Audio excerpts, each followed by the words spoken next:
Assalamualaikum warahmatullahi wabarakatuh. Kelas 11 MIPA dan IPS, kita akan melanjutkan bab 2 tentang konsep pertumbuhan ekonomi dan pembangunan ekonomi. Untuk saat ini saya akan membahas tentang pertumbuhan ekonomi dulu ya. Yaitu KD-nya 3.2, menganalisis konsep pertumbuhan ekonomi dan pembangunan ekonomi serta permasalahan dan cara mengatasinya. Lanjut ya.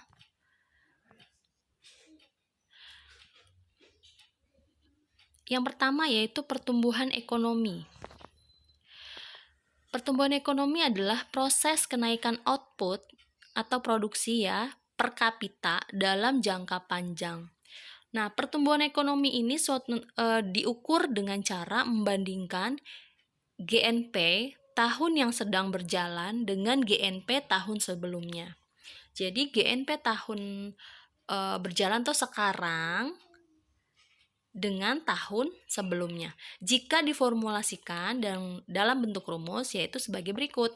Pertumbuhan ekonomi sama dengan GNP tahun berjalan dikurang GNP tahun sebelumnya dibagi GNP tahun sebelumnya dikali 100%. Faktor yang mempengaruhi pertumbuhan ekonomi itu ada 7 ya. Yang pertama adalah barang modal, teknologi, yaitu tenaga kerja, yang keempat sumber daya alam, yang kelima manajemen, yang keenam kewirausahaan, dan yang ketujuh adalah informasi.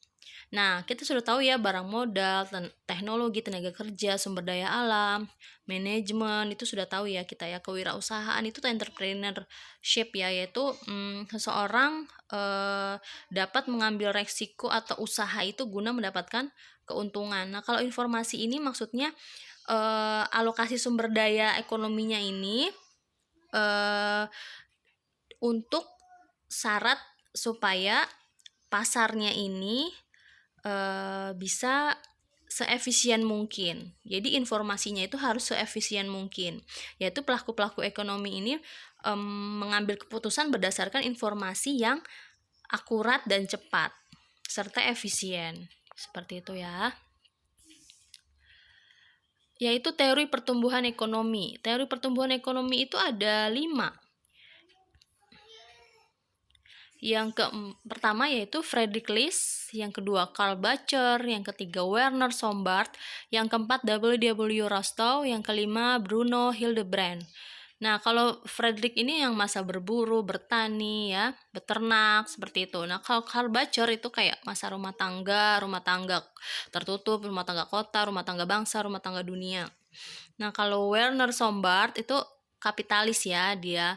Nah, kalau Rostow itu dia tradisional, terus dia masanya lepas landas, terus masa matang, perekonomian matang dan perekonomian yang tinggi. Nah, kalau Bruno Hildebrand itu dia barter ya, pertukaran uang atau pertukaran kredit. Nah, ini ada contoh hitungan nih, soal hitungan. Nah, soal hitungan ini saya masukkan ke dalam PTS atau PAT itu ada ya, kan ini soal ini nanti ada di kelas 3 yaitu ujian sekolah akhir, ini soal ini ada. Contoh soal ya. Jika pada tahun 2017 produk nasional bruto real suatu negara Z bernilai 460 triliun rupiah dan pada tahun 2018 menjadi 510 triliun, berapa tingkat pertumbuhan ekonomi negara Z?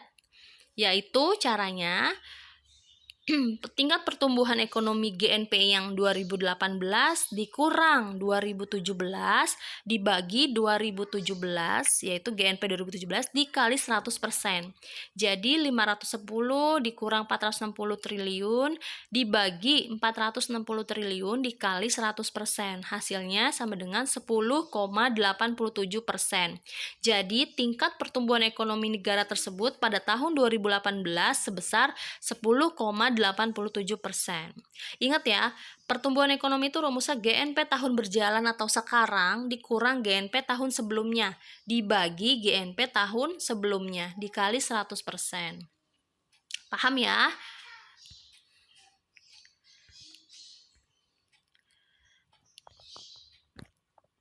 Terima kasih.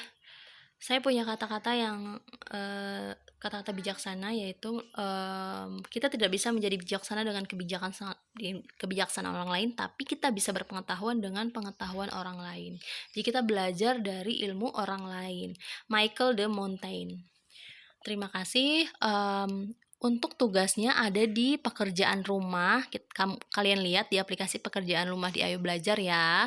Ini materinya sekian dulu. Assalamualaikum warahmatullahi wabarakatuh.